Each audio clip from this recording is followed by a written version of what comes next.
Madame, monsieur, bonjour.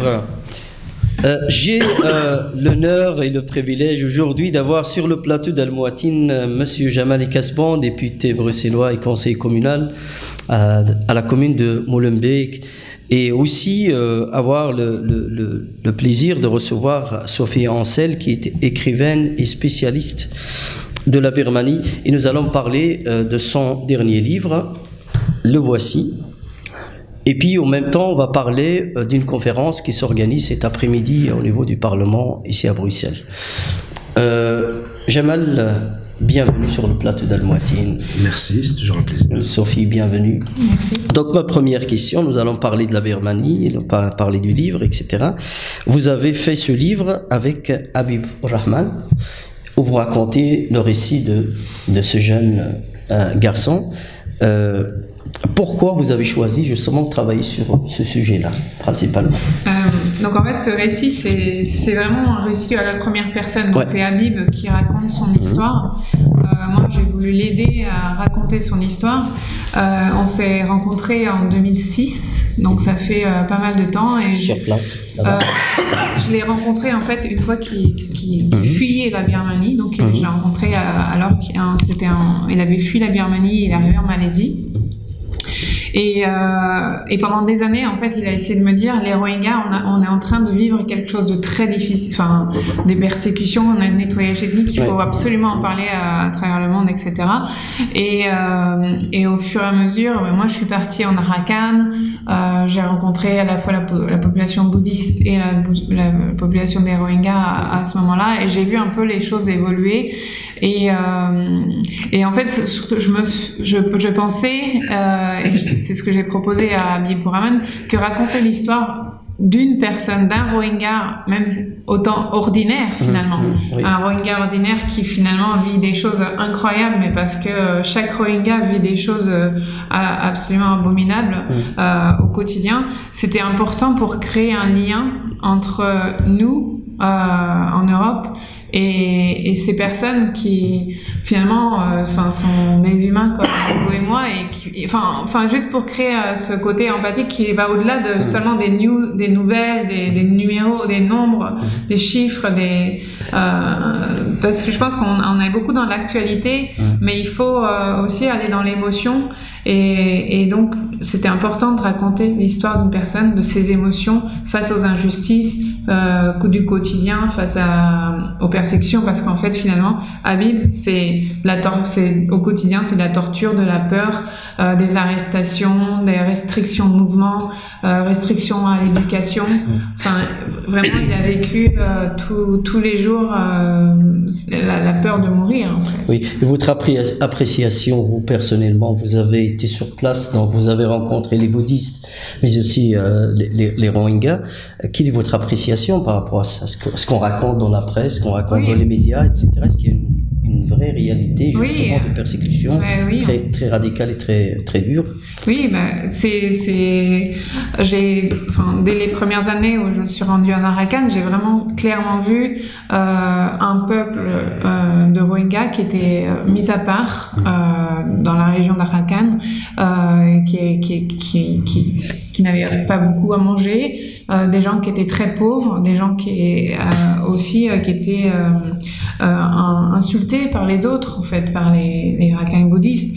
De l'autre côté, les Rakhine bouddhistes qui avaient une certaine liberté malgré tout dans un régime militaire dictatorial, mais qui était beaucoup plus souriant, parce que justement il y avait des conditions de vie qui étaient moins difficiles que pour les Rohingyas. Et au fur et à mesure, en fait, je me suis rendue notamment en avril 2012, juste 2 mois avant que les gros massacres commencent. Je me suis rendue en Arakan, et là il y avait les gens clairement parlaient de vouloir se débarrasser des Rohingyas qu'ils n'appelaient pas comme des Rohingyas, mais des Bengalis, ils appelaient des kalas. Les kalas, c'est une insulte qui désigne une personne à la peau noire.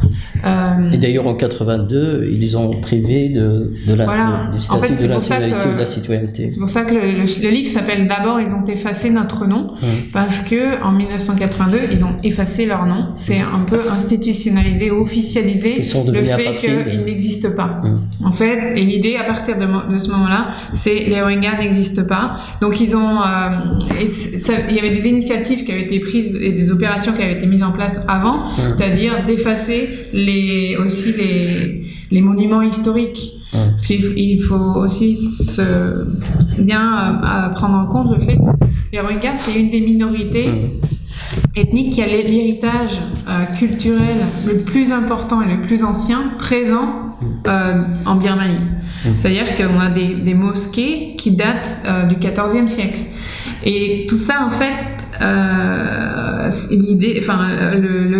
le régime actuel veut tout effacer. Donc il y a eu des destructions de mosquées depuis des décennies. En fait, pour effacer l'histoire. Donc on efface le nom, on efface l'histoire, on dit que les Rohingyas n'existent pas, et puis maintenant on efface la population. Oui. Jamali Kasbon, Habibur Rahman n'a pas pu venir pour parler, expliquer, témoigner, etc. de son récit, son histoire, et ici en Belgique, et d'ailleurs aussi par rapport à le non-octroi du visa. Pourquoi ce refus, malgré les autorisations, les invitations officielles qui ont été... Je crois que les services de l'immigration australiens ont une politique très, très dure, très difficile, c'est connu. Pourtant, on n'a pas ménagé nos efforts, Sophie n'a pas ménagé ses efforts, il y avait son avocate, il y a plusieurs parlementaires ici belges qui ont écrit des courriers d'invitation, puisque j'ai sollicité des collègues au niveau du Parlement européen, au niveau du Sénat, de la Chambre, moi au niveau régional bruxellois. Donc, maintenant, ce qui est positif quand même, c'est que Habibur Rahman n'a pas obtenu son visa, mais il sera parmi nous tout à l'heure à la conférence, puisque la technologie nous aide virtuellement, va nous aider, et il pourra délivrer son message malgré tout. Mais néanmoins, il y a quand même eu une mobilisation, il y a quand même eu la presse qui s'est emparée de cette histoire là-bas, puisque des chaînes de télévision, des journaux ont écrit, donc ça va contribuer à maintenir une certaine pression, et on peut espérer probablement que la prochaine fois, il recevra plus facilement son visa pour sortir en fait de ce statut d'apatride. Moi, je voudrais quand même profiter de l'occasion d'abord pour remercier vraiment Sophie Ansem, qui a fait un travail remarquable ici avec ce livre, avec Habibur Rahman. Elle nous apporte ici le premier témoignage écrit d'un Rohingya. Parce que ça fait partie du travail de sensibilisation, de mobilisation, de conscientisation.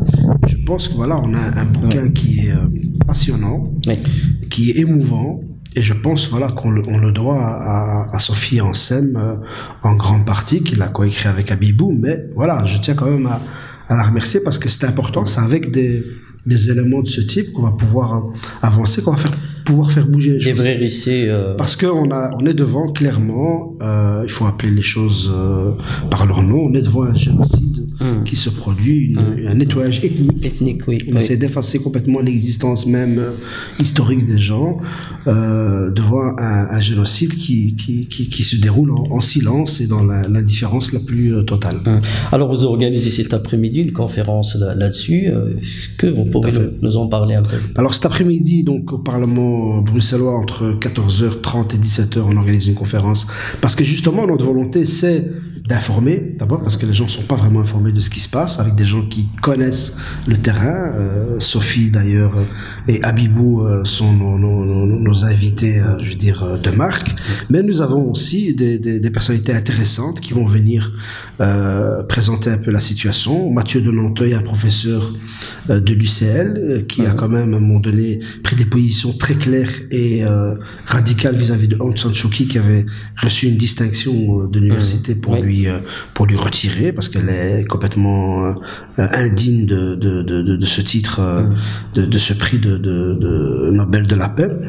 Philippe Hansman, qu'on connaît bien, qui est directeur d'Amnesty International Belgique. Ali Ismar, que j'ai rencontré il y a quelques années et qui était en fait le premier à me sensibiliser vraiment concrètement, qui est de l'association AMEB, donc Halte au massacre en Birmanie, donc quelqu'un qui est extrêmement actif et qui va beaucoup sur place, et qui fait beaucoup d'humanitaire, mais aussi qui informe.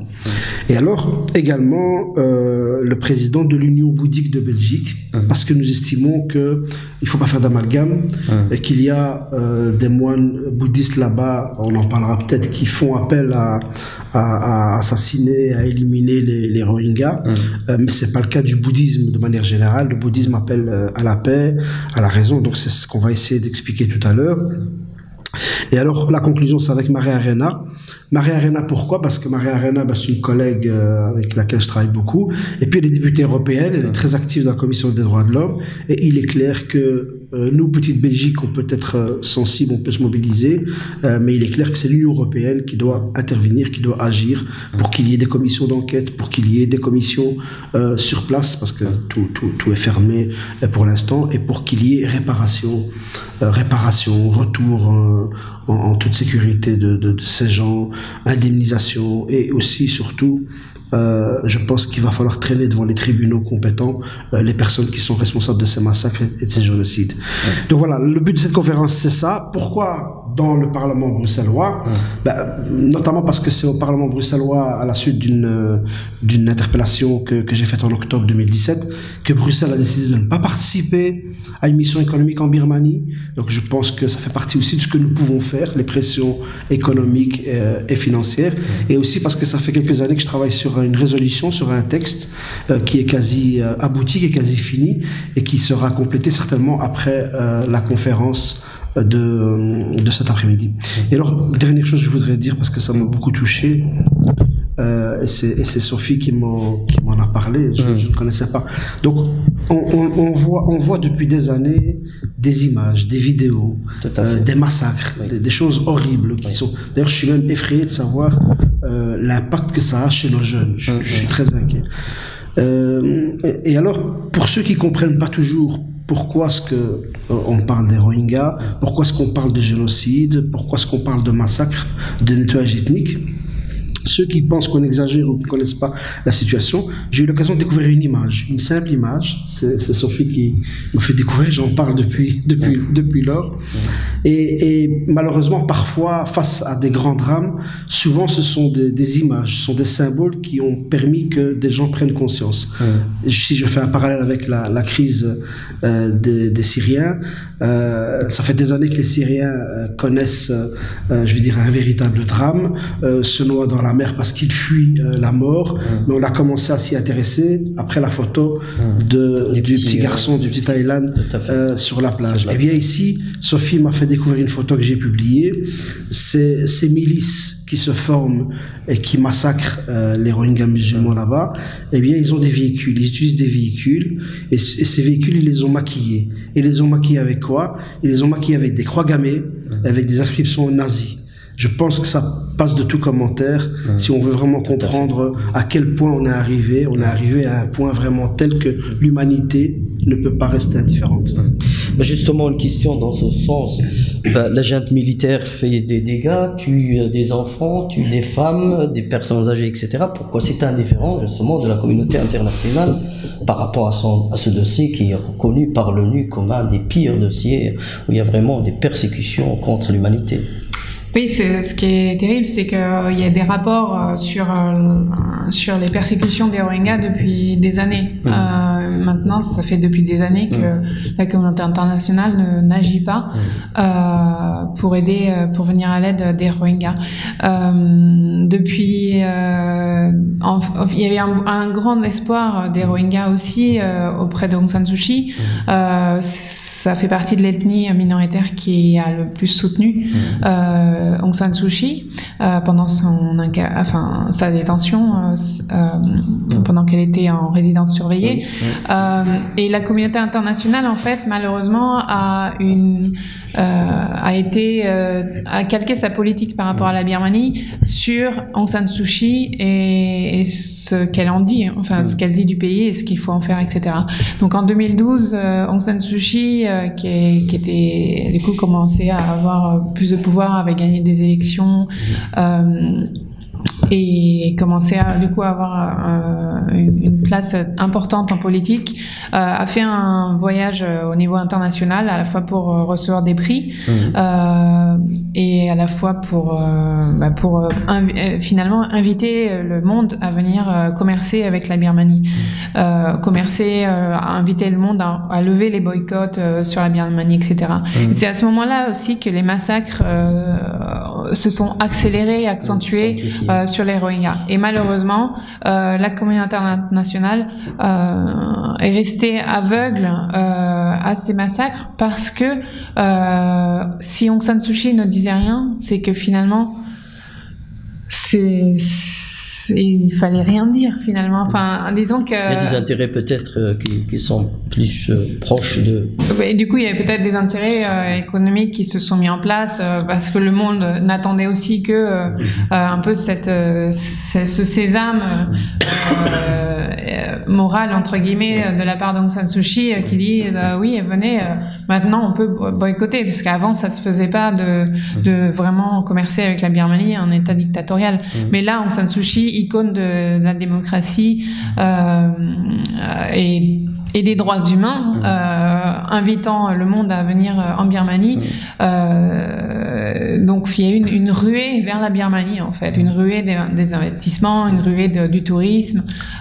Et donc pendant ce temps-là, les Rohingyas commençaient à se faire massacrer, et on arrivait sur la solution finale qui continue là, et ça fait 5 ans, solution finale pour nettoyer complètement la Birmanie de ces Rohingyas, sachant que ces opérations qui durent depuis 2012, c'est aussi une récurrence par rapport à des opérations qui ont eu lieu en 78, en 91, en 2001. Et donc là, on assiste finalement peut-être aux dernières opérations pour nettoyer complètement le pays des Rohingyas jusqu'au dernier Rohingya. Oui, Jamal Kasband, plus de 680 000 Rohingyas ont quitté la Birmanie, ont fui justement pour sauver leur vie. Et il existe une sorte d'accélération justement de ce que vous parlez tout à l'heure de la purification justement pure et simple et de ce peuple. Et alors, on ne voit pas vraiment au niveau international les politiques s'activent pour s'organiser, pour essayer de mener vraiment des solutions qui sont plus crédibles et plus fortes aussi. Parce qu'on en voit des petits scénarios ici. D'où l'importance de se mobiliser un maximum, citoyens, société civile, politique. Je pense qu'il faut essayer de sensibiliser à tout niveau. Nous, ici au Parlement bruxellois, on est un petit Parlement régional, mais si on peut servir de décapsuleur, le décapsuleur, il est petit, mais il ouvre une grande bouteille. Et d'ailleurs, avec l'avenue de Sophie, du livre, avec Abibou, on a sensibilisé aussi des gens au Sénat, à la Chambre. Il y a une proposition de résolution qui est en cours, qui est dans le pipe. Maria-Arena, au niveau de l'Union européenne, la semaine prochaine, il y a un texte et une résolution qui va être débattue et votée probablement. Donc on avance lentement, mais on avance quand même. Je vous ai dit tout à l'heure que voilà, au Parlement bruxellois, on a décidé de ne pas participer à la mission économique parce que nous avons une responsabilité par rapport à ce qui se passe, par rapport à ces conflits. Donc voilà, clairement, il va falloir à un moment donné aussi, je pense, utiliser les lois de compétence universelle de la justice. Il va falloir à un moment donné intenter des actions claires pour qu'il y ait des investigations, pour qu'il y ait des enquêtes, des commissions d'enquête, des jugements. Il faut traîner les gens devant les tribunaux. Mais toi, par rapport à l'indifférence, moi ce que je voudrais dire, c'est que je pense qu'il y a plusieurs raisons qui expliquent un peu cette indifférence.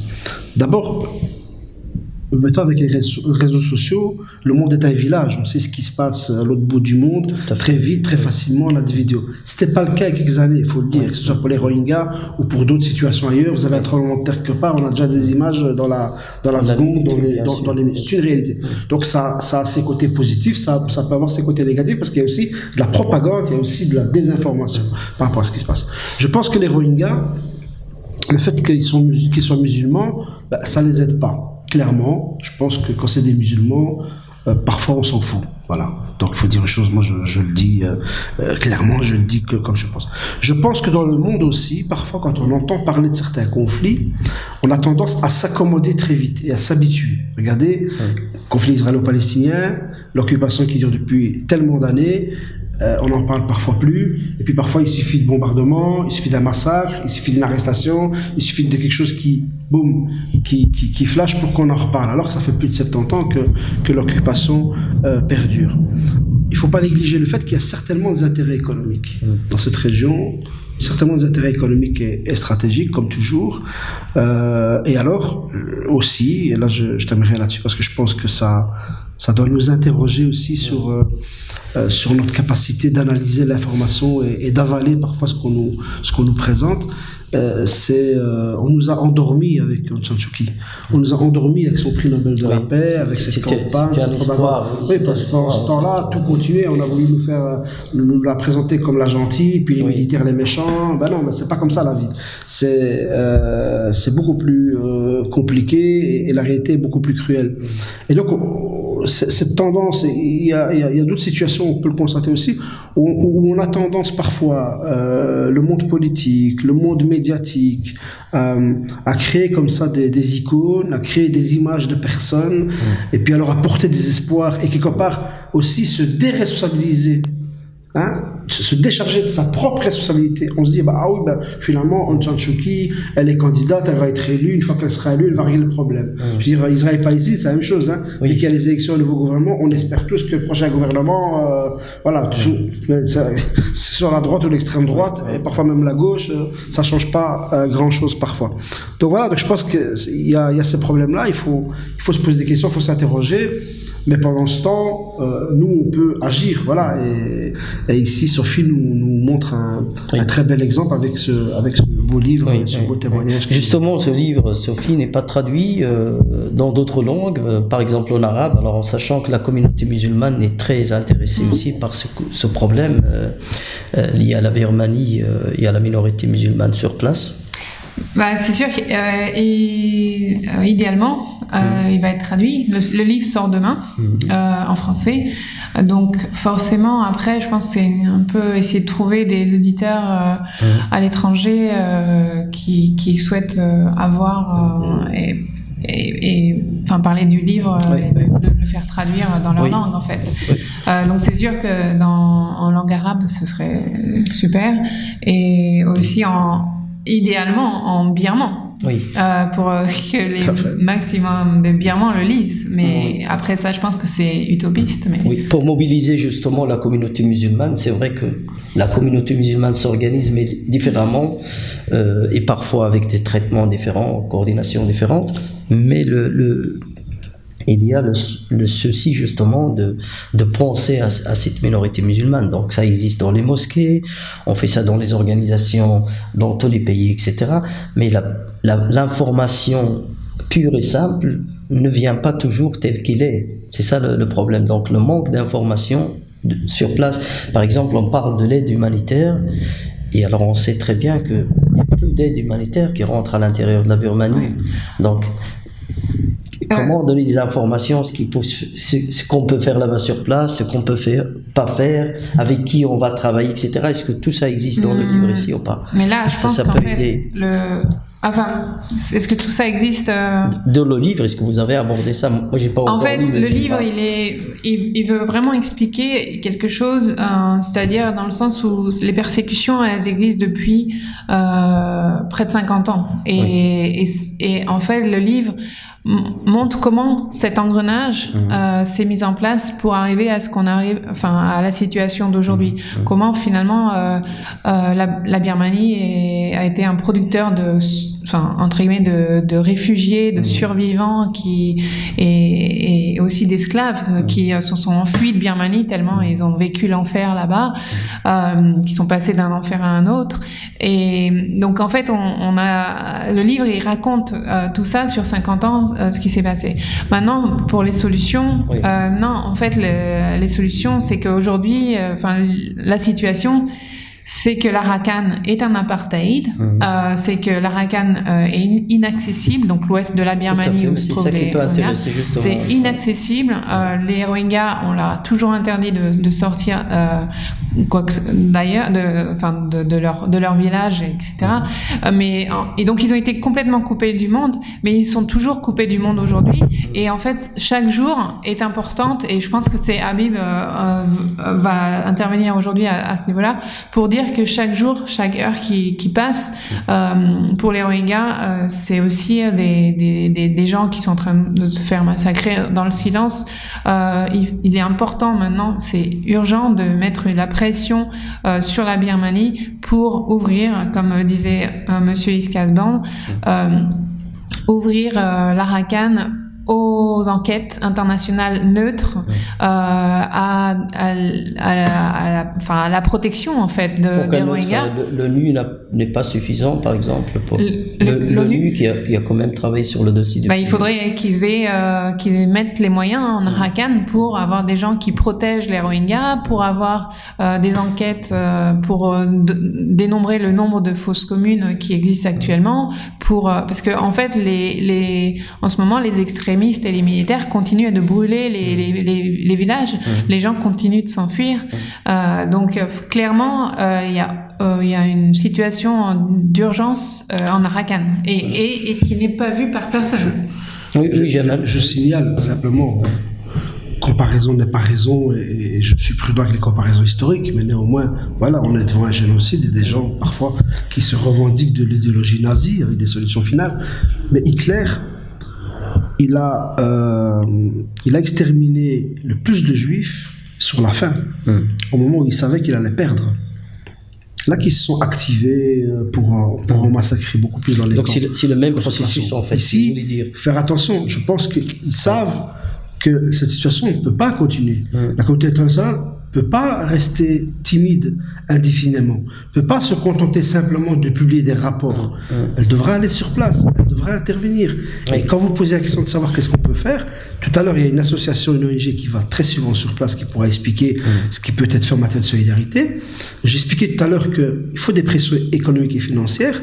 Et je pense aussi, comme des citoyens nous écoutent, c'est important que je vais le dire, je pense que les citoyens aussi peuvent réagir, peuvent intervenir à titre individuel. S'ils sont sensibilisés par rapport à ce qui se passe, s'ils veulent réagir et intervenir. Donc ils peuvent évidemment interpeller leurs élus, mais ils peuvent aussi agir en tant que citoyens, c'est-à-dire refuser les voyages en Birmanie, parce qu'il y a du tourisme en Birmanie. Dernièrement, il y a une chaîne de magasins qui faisait la publicité pour des voyages en Birmanie.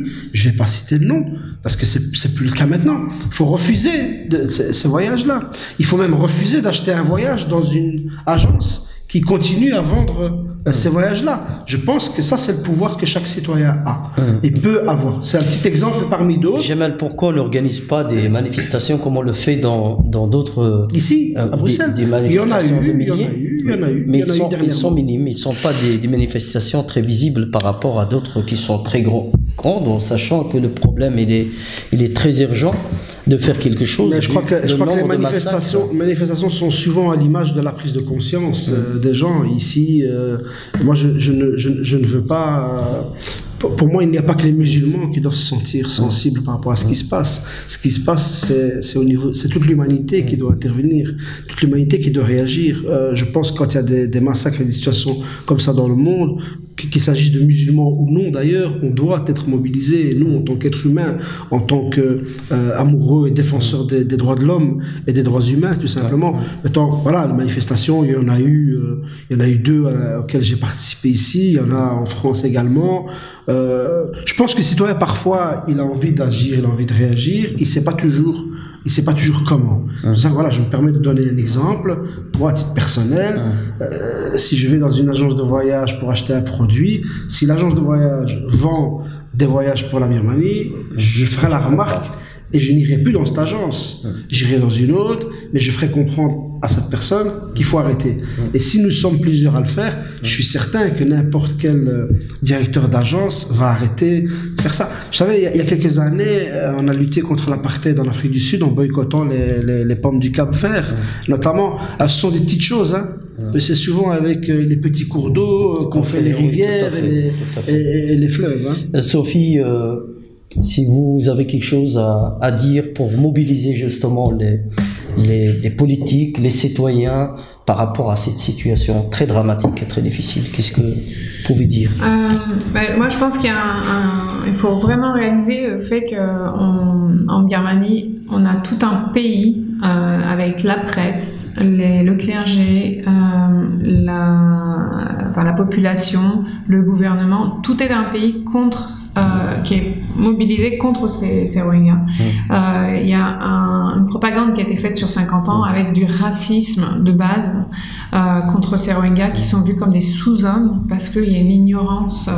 Les militaires ont joué sur l'ignorance des gens et la propagande parce qu'ils les ont mis, en fait, ces Rohingyas. C'est pour ça qu'ils les ont isolés pour en faire les ennemis du peuple. Pour aujourd'hui, du coup, les militaires ont modelé l'esprit du peuple pour que ce peuple soit concentré sur la haine de l'autre, la haine du Rohingya, plutôt que de demander des comptes à ces militaires qui sont toujours au pouvoir et qui aujourd'hui profitent d'avoir une richesse économique de tout ce qu'ils ont volé au peuple des terres. Maintenant, ils ont beaucoup d'hôtels, etc. Enfin, ils ont beaucoup de richesses.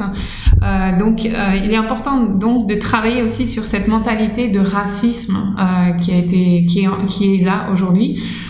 Parce qu'en ce moment, la communauté internationale évoque la rapatriation des Rohingyas. Mais comment rapatrier des Rohingyas dans à quelques semaines, même maintenant, alors qu'ils fuient un enfer? Comment on ne peut pas rapatrier des Rohingyas dans un contexte où ils sont détestés et où on veut les tuer, où on veut les remettre avec leurs voisins qui ont brûlé leur village, tué leurs enfants. Donc là, il y a vraiment un effort de la communauté internationale à réfléchir à cette situation et puis être beaucoup plus ferme sur l'Arakan et sur l'ouverture de l'Arakan.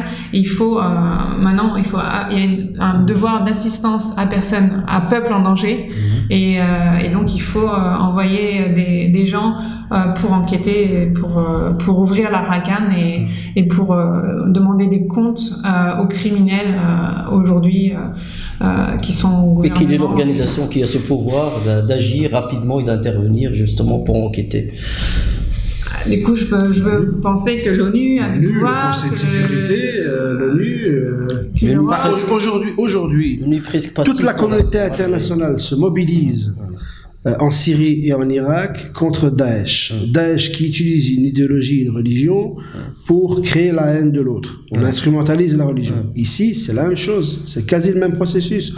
On a instrumentalisé et on a légitimé l'extermination des Rohingyas à partir du bouddhisme. Alors que le bouddhisme, c'est pas du tout ça.